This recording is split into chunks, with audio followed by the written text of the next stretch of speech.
Why don't you knock it off with them negative waves? Da si dvostruko pametniji nego što misliš da jesi, još uvijek bi bio prava budala.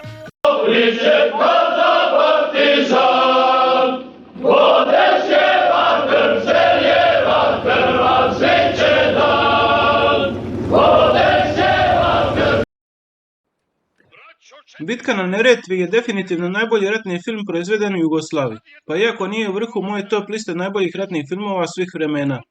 Ipak je unatoč nekim manama impresivan prikaz kvalitete i raskošnosti jugoslavenske kinematografije.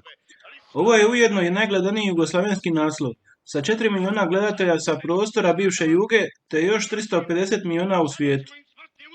Sa službeno $4,5 milijuna budžeta, ili što je možda realnije 12, ovo je dan danas najskuplji filmski projekt na prostoru bivše Juge i najskuplja produkcija u istočnoj Europi izvan ondašnjeg SSSR-a. U današnjem novcu, s obzirom na inflaciju, to bi iznosilo 34,5 ili nevjerojatnih $92 milijuna. Danas toliko dođu filmovi poput Sjevernjaka, koji se nedavno prikazivao u našim kinima. Produkcija je trajala 16 mjeseci, tijekom kojih je samoubojstvo izvršilo 7 ljudi iz filmske ekipe, a u njoj je sudjelovalo i 10.000 vojnika Jugoslavenske narodne armije. Sagrađena su 4 sela i par tvrđava, te je most na Neretvi sagrađen 2 puta, ali se zbog dima nakon eksplozije ništa nije moglo vidjeti, pa su filmaši bili prisiljeni okrenuti se maketi u Pragu. Čak su modificirani tenkovi T-34 da izgledaju kao njemački Tiger 1 tenkovi, te su njemački zrakoplovi napravljeni u jugoslavenskim tvornicama. Ono što odmah plijeni pažnju je impresivna glumačka postava koja je sastavljena od svjetskih glumačkih imena koje predvode Yul Brynner, Orson Welles, Sergej Bondarchuk, Franco Nero, Hardy Kruger, Silva Koščina, dok ni ondašnja jugoslavenska strana nije bila ništa lošija. Lojze Rozman, Boris Dvornik, Bata Živojinović, Ljubiša Samardžić, Milena Dravić, Fabijan Šovagović, Pavle Vujsić. A u manjim ulogama neki će primijetiti Stolu Aranđelovića, Ratka Polića, Miloša Kandića, Petra Kralja. Ovdje fale još jedino Slavko Štimac i Rade Šeberđija da sve bude potpuno. Što se tiče glazbe, nju je radio Vladimir Kraus Rajterić, dok je Nikica Kalođera radio naslovnu temu Bitka na Neretvi. Za englesko govorno područje je glazbu radio veliki Bernard Herrmann, koji je često surađivao sa Orsonom Wellesom i Alfredom Hitchcockom, sa kojim je surađivao na Psihu i Vrtoglavici. Samu priču je osmislio sa Ratkom Đurovićem brat Veljka Bulajića Stevan, a ona se bazira prema događajima znanim i kao četvrta neprijateljska ofenziva koja je trajala od siječnja do travnja 1943. gdje se 40.000 partizana sukobilo sa 150.000 Švaba, Talijana, Četnika i Ustaša. Ovo je također bila bitka u kojoj je sudjelovalo preko 1000 mojih Šibenčanaca i u kojoj su se Ustaše borile zajedno sa Četnicima. Što se tiče samog filma i dan danas impresivno izgleda, te sigurno najbolji partizanski film, no najveći problem ovog ratnog blockbustera je što ima mnogo različitih verzija u kojem važnu ulogu igra dužina trajanja. U originalu film traje 182 minute, no ja sam gledao srpsku koja traje 160 minuta, ali imamo mi američku i to dvije verzije od 102 i 106 minuta, te englesku od 126.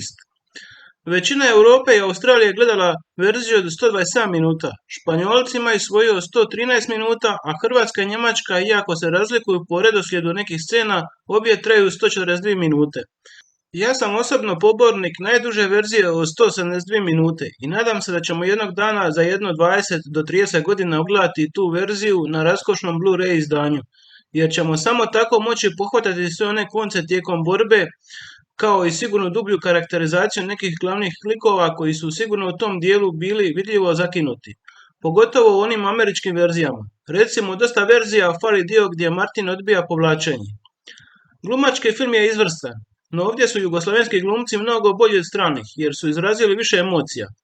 Veljko Bulajić je dobar redatelj, što se vidi po Kozari, čovjeku kojeg treba ubiti, vlaku bez voznog reda, i da mu nije bilo nesretnog Libertasa, imao bi filmografiju bez mrlje. No neke redateljske finese su mu pobjegle. U pojedinim scenama, poput one kad partizane napadne njemačka avijacija, gdje je koreografija eksplozije ispala jako loše, kao i zvuk, te je sve jako loše namontirano, jer neki partizani ginu prije nego su avionske bombe bačene. Recimo da su neke scene trebale biti nanovo snimljene kao ona kad vidimo noge beznogog partizana koje glumi Stole Aranđelović ili kod predaje četnika na kraju gdje se vidi konfuzija statista, a čak vidimo kako se mnogi od njih veselo smiju dok drže uzdignute ruke u zraku. Rekao bih da je ipak najveći minus jako slaba montaža na koju ne utječe to što je većina verzija ovog naslova u kraćem obliku. A malo mi je i čudno da skoro svi partizani znaju talijanski, pa iako je dosta njih upravo došlo iz Dalmacije. Meni nije smetalo, ali nekim gledateljima bi mogli zasmetati partizanski kliše likovi i sva ta partizanska mitologija oko žrtvovanja, bratstva i jedinstva, što me onda navodi na pitanje zbog čega takvi gledaju film ako im to smeta. Iako je ušao u uži izbor za nagradu Oscar 1980. godine u konkurenciji za najbolji strani film, nije ga osvojio. Nije imao ni britansku premijeru. Film se ipak može pohvaliti da mu je reklamni plakat oslikao Pablo Picasso za sanduk najboljih jugoslavenskih vina. Takvu iznimku je učinio samo još jednom. A zamislite samo da je Kirk Douglas glumio glavnu ulogu, kako se ti to nadao. Koliko bi to film diglo na višu razinu.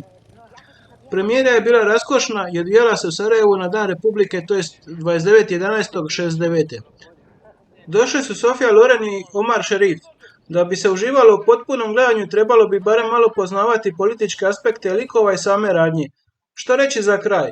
Stariji filmofili koji su rođeni sredinom ili pri kraju 1980-ih su sigurno ovaj film gledali barem jednom, ako ne i više puta. Ja sam ga kroz godine gledao jedno 20 puta i to čak 2 puta u kinu. No oni mlađi koji ga još nisu gledali, pa što čekate? Ovo je definitivno film koji vrijedi pogledati, pogotovo ako volite ratne spektakle.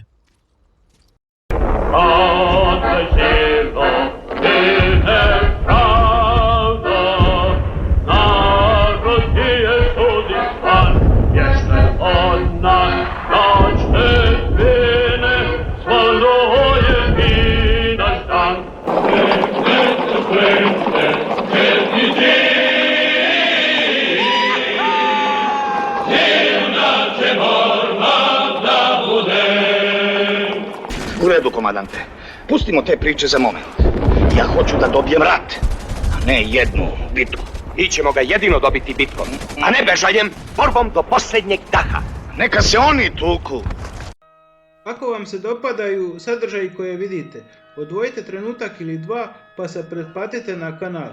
Udjelite koji like ili samo komentirajte, a primam i prijedloge za buduća videa i top liste.